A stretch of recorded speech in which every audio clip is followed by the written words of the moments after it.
This is your no-nonsense recap for Tensei Season 2. After Turning Point, Sylphiette falls from the sky, teleported to the Kingdom of Asura, and ends up inadvertently saving Princess Ariel by killing a monster threatening her life. Ariel, seeing how strong she is and by using some coercive blackmail, convinces her to become her bodyguard under the new identity of Fitz. In the process of falling, her green hair turns to white. But just like any good kingdom, prince, or princess, Ariel is feuding with her brother Grabble over who will become the next heir to the throne of Asura. Despite her underhanded tactics in getting Fitz to be her bodyguard, Ariel does have allies in her other bodyguard named Luke and Luke's own father, Lord Pilemon. Later that night, Sylphie is asleep when she has a night terror over the last turning point as the unresolved tension of the event is still wreaking havoc. Ariel, to help Sylphie get along, shares that she is too like Sylphie in that she had her own near-death experience and suggests that they sleep together, despite Ariel's dubious and political nature previously using blackmail on Sylphie. Either way, Ariel begins to force herself upon Sylphie, but wanting to sleep with her despite knowing she is a woman. But when she sees the hesitation and reluctance on her face, she shows some decency and pulls away, instead saving face by telling Sylphie it was only to tease her. But as it so turns out, Ariel wasn't lying when she said she was locked in a feud with her brother. The assassin was hired and the hit was arranged by Grabble. So the next day, Lord Pilemon suggests to Ariel that she study abroad so that she may avoid the assassinations and be in a place that is more safe. Believing him, she accepts and trusts his wishes, and Ariel releases Sylphie from her service as her bodyguard. But after they're confiding, they've grown to have a bond over their near-death experiences, and thus Sylphie chooses to stay with Ariel as friends, so they can continue to support one another as she is Sylphie's only friend. But ultimately, they both are looking for a genuine connection that goes beyond the political backstabbing and assassinations. The series officially kicks off with episode 1 and with a bit of a whimper. Rudy is experiencing a deep depression over Eris leaving him, and to compound upon that, he is on a seemingly endless search to find his mother, Zenith. Feeling the best opportunity is by traveling through the remote Northlands, he stops at Duchy of Begaritt to formally disband his old party, Dead End. This is significant as this means Rudy is now completely on his own and without a single friend to help him along his journey, which for him is deeply lonely and isolating as evident by his next encounters and journeys. He understands though that he needs money to continue his search, and so while reluctant, he joins the party known as Counter Arrow. The party is a consistent force of two frontline fighters in Suzanne and Patris, the mage Timothy, a healer by the name of Mimer, and the archer Sarah. Sarah is unique in that while the other party seems to identify Rudy as depressed and wants to support him through it, Sarah is not so. She has a similar arch in her personality to that of Eris,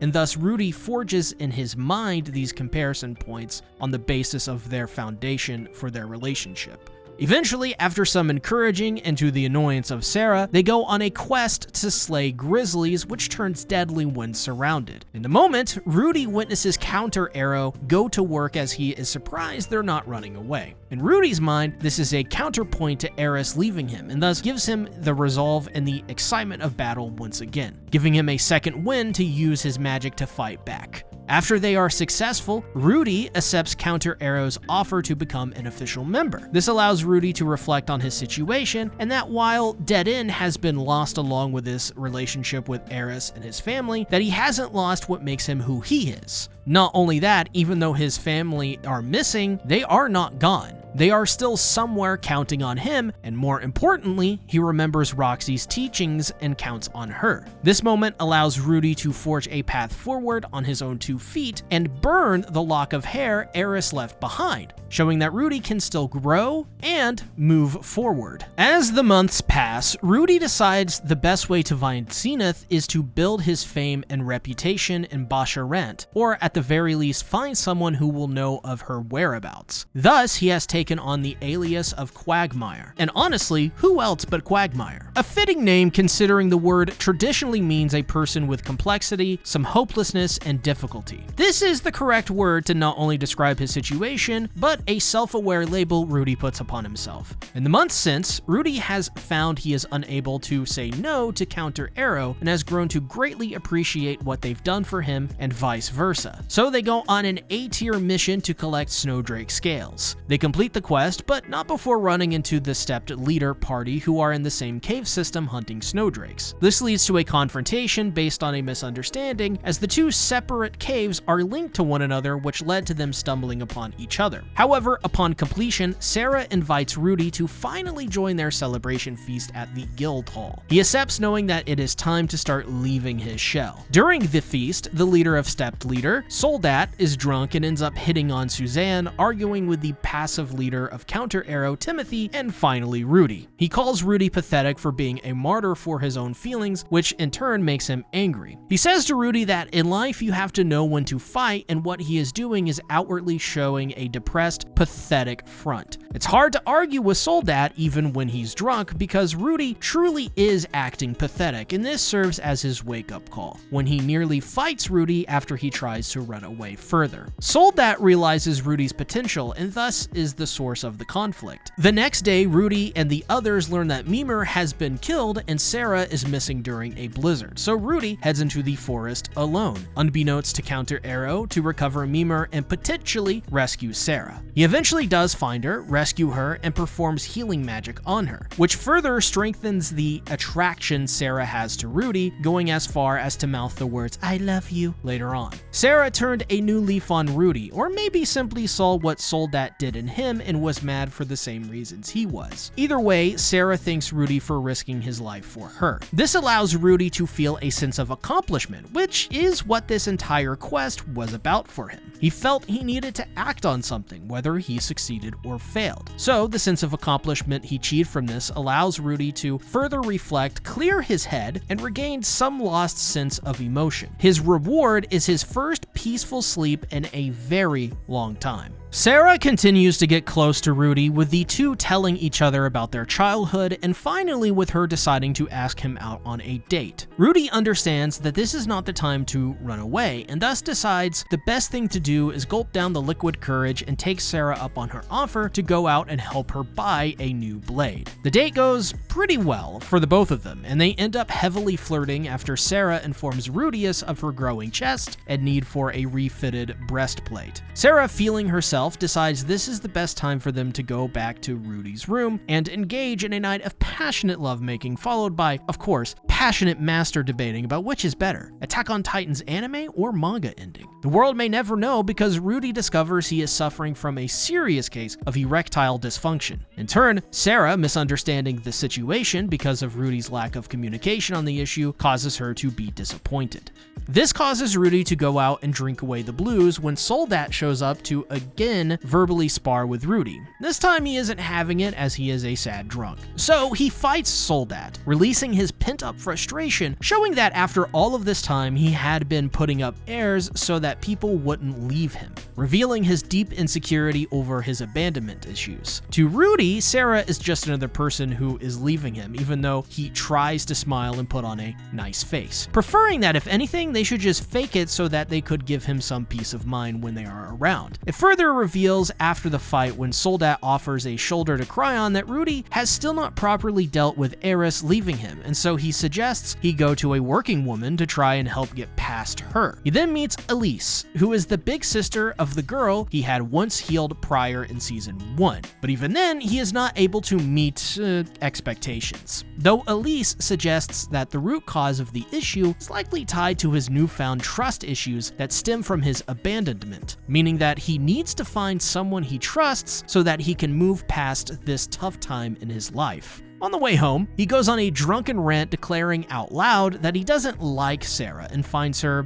ugly. Not knowing Sarah is right behind him and hearing it all with Suzanne, the context actually heavily suggesting she too was trying to process the end of their night, she rightfully slaps Rudy, declaring that she never wants to see his face ever again. As the feelings of Eris's rejection and loneliness come back, Rudy immediately chooses to commit suicide, but Soldat stops him, instead choosing to tell Rudy that while he may be as much of a quagmire as his alias suggests, that he should try coming to clear a labyrinth in the neighboring duchy of Neris. One door shuts, another opens as an elven girl by the name of Ellie Nalise is searching for Rudy and finds that his location is in the Northlands. Over the next 2 years, Rudy ends up adventuring with Soldat's party. His time with the party effectively ends after slaying a red dragon. After that event, Ellie Nalise finally catches up to Rudy and formally introduces herself. Her personality is immediately odd to Rudy as she notices her promiscuity, but nonetheless rejects Rudy because he is the son of Paul Greyrat. Probably a good thing. But to Rudy's surprise, she knows of information about Paul and Roxy. The two are headed to Rappa on the Begaritt Continent looking for Zenith. Hearing this, some of Rudy's worries go away as he continues to hone his body and working on his ED. As Rudy and Ellie Nalise live together, he gets a letter from the Ranoa University of Magic inviting him to attend the prestigious school under the label of special student, as word of his great exploits have traveled far. Rudeus is then told later on by Human God that he should attend as it could lead to more information of the teleportation disaster, and that if he does this, it may also lead to his cure for ED. Rudy then accepts, as does Ellie Nalise, as they both set off to Ranoa University, but along with him will be Ariel, Luke, Cliff, and Zenoba, who are all students there. Rudy's arrival to the university goes off with a breeze with a mock duel against Silent Fitz. She chooses to not inform Rudy what her real identity is. He easily beats Fitz and along with Ellie Nalise joins the school as students. Ariel then introduces herself as the student council president as rumors spread of her joining the university because she lost her chance to become the next heir to the throne. Later on, Rudy attends homeroom where he reunites with his underling Zenoba, who is excited to see him. There he also meets some new faces from familiar origins. Gaia's daughter, Linnea Dodoldia, and the other beast girl by the name of Persina, who just really loves chicken. He also meets the aloof Cliff Grimoire, who is a magical genius, or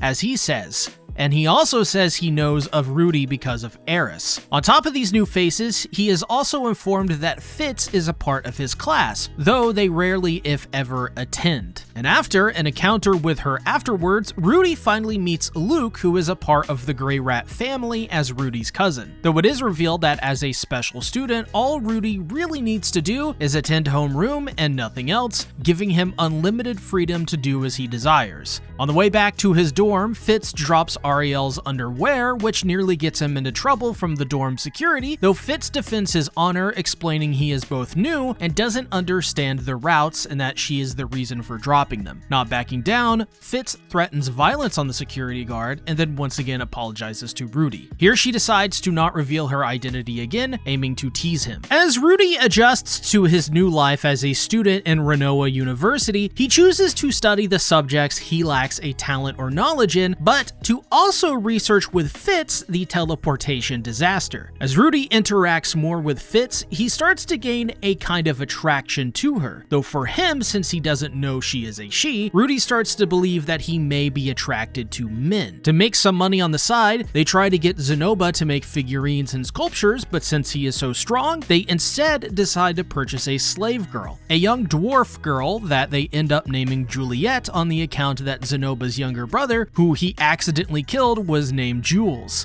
Thanks to Rudy going through his own bout of hopelessness and despair, he sees that Julie is going through something horrible and accepts that for now Julie may not want to live, but she doesn't want to die, seeing it as a good enough reason to take her in. Thus they begin tutoring Julie. Rudy has her for magic and then general life skills, while during the day she serves Zenoba for his own tasks. Sylphie starts to realize that she has romantic feelings for Rudy as she continues continues her normal school life. For Rudy and Zenoba, they've been successful in teaching Julie how to cast magic without incantation. But when Rudy is reminded of the Roxy figure he lended to Zenoba, it's revealed that Linnea and Persina destroyed the figure after losing a duel. So Rudy attacks, kidnaps, and sexually harasses the girls against their will until they pee themselves, leaving them tied up for nearly an entire day with no food as a way to punish them for winning a duel and destroying a Roxy figure. All of this turns out to be pointless for the most part, as Rudy has everything he needs to repair the figure anyways, and sexually harassing the girls against their will did nothing to cure his ED. He tells Fitz about what he has done to the girls, as Fitz willingly goes along with it, only seemingly concerned that he didn't force them to have unconsenting sex with him against their will. So he plays a prank on them, threatening to tattoo their faces with magic paint. Giving in, they agree to start respecting Rudy after being kidnapped and sexually harassed despite it being unconsenting and without a real purpose. Though they do learn that Rudy has trained under Ghislaine. Afterwards, Fitz nearly takes off her glasses to reveal her identity, but gets cold feet and tells Rudy she can't due to her pledge to Ariel. Rudy does a favor for Cliff and introduces him to Elise, and despite her curse, they both end up forging a relationship together on the basis of Cliff's chivalry, promising to break her curse. However, he does seem to accept that she will be sleeping with other men. Then another instance of confusion happens as a group of beast men challenge Rudy to the right to marry Linnea and Persina, which turns out to be misleading as the beast girls misled them into believing that he is their pack leader. They are then defeated in a twist by the demon king Begaritt, who is also the fiance of Kishirika, the Schmoll. After hearing from her of Rudy's power, he sought him out to challenge him. Rudy ends up winning the duel with just one attack. But time continues to pass, and when the winter arrives, it is revealed that the demon king has also enrolled in the university and has also joined their class. Talking to Ariel, Fitz goes back and forth on telling Rudy about her identity as she fears that he may have forgotten her. However, Ariel pushes for her to make that jump as it will be worth it in the end. Later on, Fitz suggests that he contact Silent 7-Star to help his research into the teleportation disaster. As it so turns out, her true identity is Nanahoshi Shizuka, who is the girl he tried to save that led to his death in Japan. She asks him if he notices the names Shinohara Akito and Kuroki Satoshi, but he doesn't. Her ultimate goal is to find a way back to Japan, despite Rudy wanting to stay. She is different from Rudy, who was reincarnated as a child. She, however, was teleported 5 years ago and since has not aged. In those 5 years, Orsted took her under his wing and raised her to study summoning magic ever since, despite having no mana and being unable to cast magic. After the reveal, she makes a deal with Rudy to use his mana to assist her. However, she also reveals that in this world, they must not do anything to change its history or something bad may happen. She also figures that the teleportation disaster is a side effect of the spell that summoned them to this world in the first place. After the meeting, Fitz becomes further insecure, essentially asking Rudy if she has any feelings for Nanahoshi, whom he says he does not. Though Fitz's jealousy grows even more over him assisting Nanahoshi, yet still is much too afraid to reveal her true identity for fear of rejection. But now that 1 year has passed, Rudy has noticed every other student in the university now admires him, especially after defeating Fitz, Linnea, Persina, and Begaritt. This allows the opportunity for leadership roles in which he turns down. He reunites with Soldat as they reconnect over times gone, and afterwards meets with Elise and Cliff, who plan to go on an adventure for Cliff to gain experience. Later on, when meeting with Fitz, who ignores him due to her duties as a guard, Rudy realizes he is in love with Fitz. Thinking he may be attracted to him,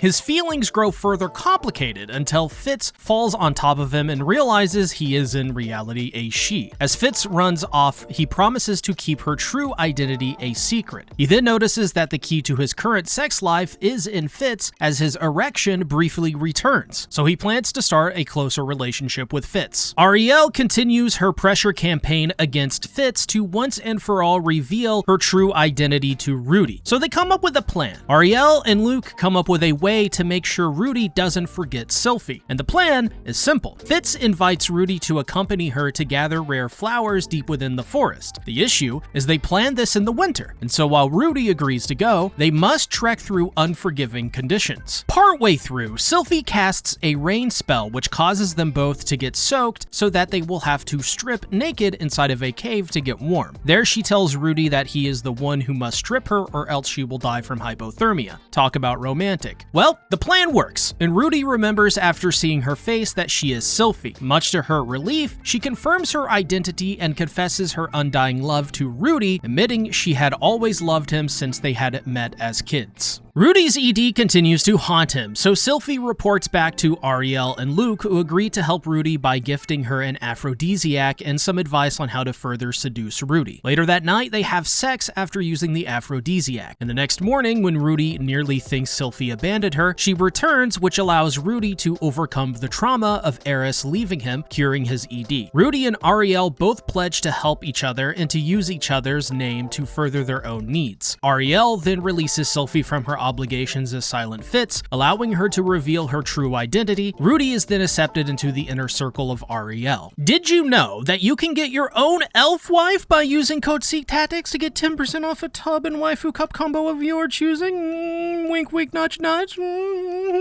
You'll be brought to another world with the official anime flavors from JoJo to Darling in the Frogs to original flavors by gamer subs themselves and even content creator focused flavors like Blowhole Blast or Anime Girl Thighs. Rudy wouldn't be caught dead in a labyrinth without his gamer subs, so really, should you? Rudy, brimming with confidence, announces to everyone that he has finally cured his ED. And not even 24 hours later, Rudy is seriously considering marriage to Sylphie. However, he is having issues in understanding how that works in this world. So after taking advice from Cliff and Zenoba, Rudy first decides to buy a house. He is able to pick up an abandoned mansion for a low price as it's haunted. They quickly sort that out as the mansion is haunted by dolls which were created by the previous resident. Zenoba, being the doll fanatic he is, decides it's best for him to research them so that he would be able to recreate them for his own needs. Once everything is finally settled, Sylphie is shown the house and Rudy reveals he picked the color of the roof to match her original hair color as he had always liked it. He then proposes to her, to which she accepts. Organizing their wedding, they decide to invite all of the usual, their friends, and even Ariel and Nanahoshi. As they prep the day of the reception, Sylphie finally reveals her identity to everyone else. Everyone then gives their blessings to the couple, except for Aline Elise, who breaks down in tears. It's revealed here that Aline Elise is Sylphie's grandmother. Though shocked herself, she is able to confirm this to be the case, as she hid it from her out of fear that her own reputation would cause harm to her family. Ariel asks Rudy to a duel with Luke to prove his worthiness, which ends in an easy defeat for Luke. But this is not the only reason for the duel, as Ariel also asks Sylphie to stop from helping her take the throne of Asura to focus on her own family, to which she is grateful for. Cliff, on the other hand, is also moved over Aline Elise and Sylphie reconciling, which motivates him further to help remove the curse. This marks the beginning of Sylphie and Rudy's marriage, happily ever after. Rudy gets a letter that Paul is departing for the Begaritt Continent to search for Zenith. Seeing as the continent is dangerous, as it is known as the Demon Continent, Paul sends Aisha and Norn to live with Rudy abroad while searching. He warns him that Aisha is as clever as he is and that Norn hates him. As this happens, Nanahoshi's experiment fails, causing her to go into a breakdown and become catatonic. Rudy understands that she has been overworked and overwhelmed, which Rudy clocks as what happened to him. Seeing that same pattern repeat, he helps Nanahoshi solve her magic circle. They land upon the idea from Zenoba to use a compounding set of circles layered upon one another. This technique came to him from his study of the doll gotten from Rudy's haunted mansion. This allows Nanahoshi to regain her inspiration and thus decides to work more closely with other people and Rudy's classmates to redesign the circle. This is a significant moment for Nana as she realizes her entire approach was flawed from the get-go. She needed to work with others to share the burden of the load so that she could maintain a healthy relationship with her work. Upon doing this, they run into an instant success by summoning a plastic bottle, giving her newfound hope. After Rudy returns home, he finds Aisha and Norn have arrived, along with a surprise, Ruigerd. In a surprise twist, Ruigerd suggests to Rudy that Eris likely hasn't and isn't capable of expressing her feelings towards Rudy, not that she doesn't love him. As for his family, Aisha is quite happy to see Rudy Rudy and Norn still is wary of him because of the fight with Paul earlier on in Millis. Because she can't trust him, Norn begins to isolate herself, especially without Paul or Ruiger there to comfort her. But life goes on, and Rudy reads a note from Paul who requests that he enroll both Aisha and Norn in the university. Norn goes, but Aisha is reluctant. She is insistent in becoming a maid and living her life as such. This leads to Rudy discussing with Sylphie what they should do, as Rudy wants her to pass her classes and get an education. Yet Sylphie also suggests that if this is Aisha's passion, they shouldn't let her steer away from that. While Aisha thrives, Norn withers as her grades are suffering and thus suggests she go live in the dorms and make her own friends. This fails and she continues to remain isolated. But on the flip, the Beast Girls have been making more trouble by assailing girls to steal their underwear to give to Rudy. Explaining the situation to Ariel, she chooses to trust Rudy and thus the Beast Girls are punished. Ultimately, this leads to Norn isolating herself and skipping her classes. Rudy confronts Norn's classmates over bullying. However, he learns the true problem is Norn doesn't like to be compared to Rudy, which is what her classmates have been doing. So Rudy infiltrates the girls' dorm to talk to Norn. Rudy goes into Norn's room with the goal of making sure that Norn doesn't become like him in his old life, with the aims to make Norn exit her shell. Norn, though, has trouble because she fears Rudy will reject her as she cannot compare to him. But she remembers when Paul and Ruiger told her that she should trust Rudy as he is brave and strong. So Rudy tells Norn that he is there for her and will listen to her problems. Trusting him, she opens up to Rudy and accepts him, realizing this entire time that there was nothing to fear. He is just like his father, and therefore she should feel safe. This does the trick as she starts attending her classes once more, while Rudy considers sending Nanahoshi back to Earth with a message of an apology to his brother for all that he did. Over the next few months, Rudy spends time with his family in writing a book about Ruiger and peace. Over that time, he continues to help Nanahoshi, Cliff, and Zenoba, who is improving his skill in sculpting. Life throws Rudy another curveball when Sylphie announces she is pregnant and becomes overwhelmed, realizing that he will now be a father himself. At the same time, he receives a letter from Geese who informs him that rescuing Zenith has been much more difficult than they ever expected and thus need help. Then the human god comes to Rudy, telling to not go to Begaritt as traveling there will take years and he will miss the birth of his child. However, he tells Rudy that he should cheat on Sylphie to have sex with Linnea and Persina during mating season. Rudy decides for now to stay with Sylphie, but Norn makes an attempt to go to Begaritt, which Rudy won't allow her to do so. Suddenly, he realizes he is the only one powerful enough to make the trip, and so he decides to leave Sylphie and his unborn child to help his father save Zenith. Rudy and Elise travel to Begaritt, which will take 16 months to do so. Rudy informs everyone of his leaving, telling Nanahoshi as they disclose the location of a secret teleportation circle that could help teleport him to Begaritt, shortening the trip to just 1 month. Sylphie has her thoughts on his using the teleportation as it could be dangerous, but Rudy assures that he will be back before their child is born. As they leave, Cliff declares his love, promising to marry her and in turn giving her a magical chastity belt which should slightly help her with her curse. After teleporting and defeating monsters along the way, with Rudy revealing that he wants to sleep with Elise if he could, they arrive in the city of Rappan to meet with Paul and his party. Paul reunites with Rudy and Elise. The latter made amends over their past as they quickly move on to Zenith, who went missing in a nearby labyrinth. Paul has been unable to locate her, and on top of that, Roxy has gone missing after triggering a teleportation trap. They learn that this labyrinth is the infamous teleporter Labyrinth as Rudy shows them a book from the university he uses to study teleportation magic. This book holds the key to its secrets and how it works. Rudy spends the night catching up with Paul on what's been happening in his life with his marriage and fatherhood, and he is proud of him, even giving him pointers on how to cheat on Sylphie. The next day, they head into the teleporter Labyrinth, where the book quickly comes in handy as they immediately make it to the 3rd stratum with no issue. There, Rudy saves Roxy from monsters who were about to kill her. Roxy initially doesn't recognize Rudy, which causes him to vomit. Eventually, they spend time together, and she remembers him, though Rudy realizes she is attracted and in love with him, so he forgoes telling her about his marriage to Sylphie and his fatherhood, choosing to emotionally cheat on Sylphie. He then promises to one day explore an easier labyrinth with her in the future. After some recovery, they head back into the labyrinth and make it to the 5th stratum. Paul uses his swords as an analogy on how to cheat on Sylphie by becoming a 2-timer to have sex with both Sylphie and Roxy. Rudy easily figures out how to deal with the labyrinth as they resemble the ruins he and Elise used when teleporting to Begaritt, allowing them to head to the 6th stratum. Within the 6th stratum, they must fight a Hydra which is protecting a crystal that has Zenith encased within it. With its ability to instantly regenerate, the group need to think of a different plan to take down the Hydra. To make matters worse, Roxy reveals that the Hydra absorbs mana and thus can only be harmed at point-blank range. So Rudy suggests that they use fire to counter its regeneration. Now with a plan, they attack the Hydra and kill it. But as this happens, Rudy loses his left arm and Paul dies to protect Rudy. Afterwards, they cremate his body and return to town with Zenith. After she finally awakens, Zenith has suffered brain damage and thus cannot speak.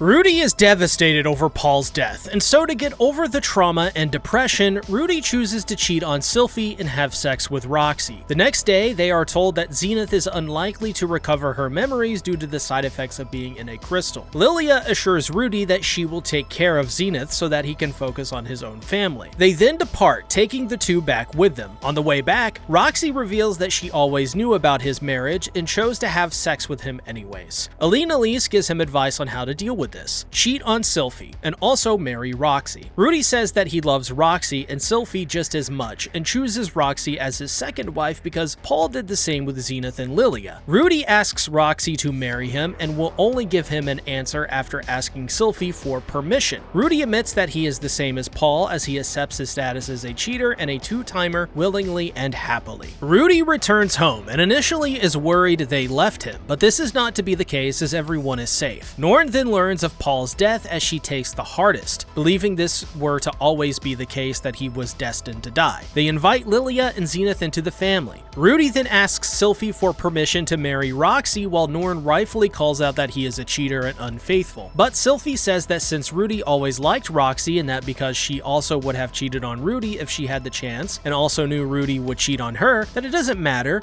and she accepts his marriage to her as his second wife. Norn gives up and enables Rudy to have a second wife. However, Roxy decides it's best not to marry Roxy until their first child are born. She then gives birth to Lucy Greyrat, allowing Rudy to marry Roxy. He then pays a visit to Paul's grave, thanking him for advice and everything he's done for him, and promises to watch over the family and to live life with no shame. If you enjoyed this recap, here is a playlist for all of my other recaps. Make it a great day or not, the choice is yours, I guess.